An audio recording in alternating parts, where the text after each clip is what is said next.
Ever feel like, sometimes I just feel like my mind is just like this runaway train, Oh, yeah. just like chugging along on this track Yeah. of worries and doubts and to-dos, Totally. you know? And we're hoping that today's deep dive might offer us a new perspective on those mental tracks, Absolutely. because we're going to be exploring Lesson 45 from A Course in Miracles. Okay. Um, and it's called God is the Mind with Illant, which I think Wow. that's pretty powerful, isn't it? Yeah. That is a very powerful statement. Especially Stems- coming off of yesterday's lesson, Right. where we explored the idea that true perception lies in seeing beyond the illusion of the physical world. Yeah. So this lesson 45 takes us even deeper, Okay. suggesting that even our thoughts, those things that feel so personal to us, Mhm. are ultimately rooted in something far greater than ourselves. Yeah, and that's where it gets All really right. interesting. Okay. I'm intrigued, Okay. but I'm also a little apprehensive, to be honest. Yeah. Does this mean that we have no control over our own thoughts? Okay. Are we just passively receiving them from God? Okay, well, that's where it's not about being passive. Okay. It's about shifting our understanding of where our thoughts come from. Okay. So think of it this way. Okay. Imagine a vast ocean, Okay. okay?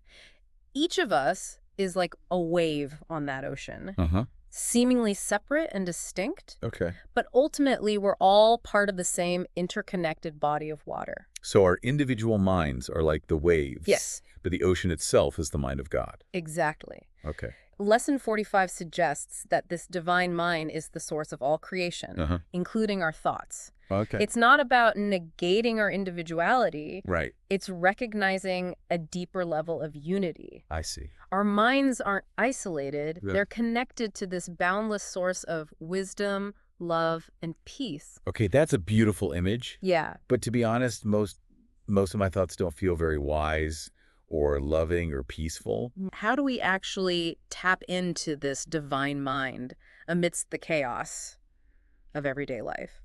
So Lesson 5 offers 2 very practical exercises Okay. to help us do just that. Okay. The first is called a thought inventory. Okay. Spend about 10 minutes just writing down whatever thoughts come to mind, Okay. then categorize them, Uh-huh. love-based or fear-based.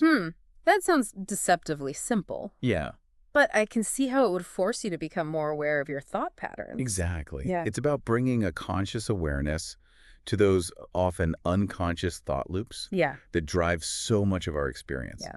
The second exercise is a form of meditation. Okay. You sit quietly, Uh-huh. breathe deeply, Okay. and imagine your mind becoming an empty vessel ready to be filled with the thoughts of God. So each exhale is releasing those fear-based thoughts, those anxieties and worries that we've identified in our thought inventory, and each inhale brings in, well, what does that bring in? What are the thoughts of God? Like, imagine a sense of profound peace, clarity, Uh-huh. and unconditional love. Okay. It's a knowing that you are perfectly guided and supported, Yeah. even amidst the challenges. Okay. And it's a feeling of being deeply connected to something far greater than yourself. I can see how practicing these exercises, especially that meditation, Yeah. could create a real shift in perspective. Right. It's like you're retraining your mind Uh-huh. to tune into a different frequency. Yeah. One that's already there, just waiting to be accessed. And that's the key takeaway, isn't it? Yeah. Lesson 45 reminds us that we have a choice. Okay. We can choose to get swept away by the surface waves of our own often chaotic thoughts, or we can choose to dive deeper, connect with that infinite ocean of divine love and wisdom, and allow that connection to guide our thoughts, our words, and ultimately our actions. It's a powerful reminder that even amidst the busyness and stress of daily life, Right. we have the power to tap into a source of peace and clarity Yes. that is always available to us. Absolutely. So as you go about your day-to-day, maybe ask yourself this question. Okay. What would it feel like to approach this situation, this relationship, this decision with the mind of God? You might be surprised by the insights that emerge. Absolutely.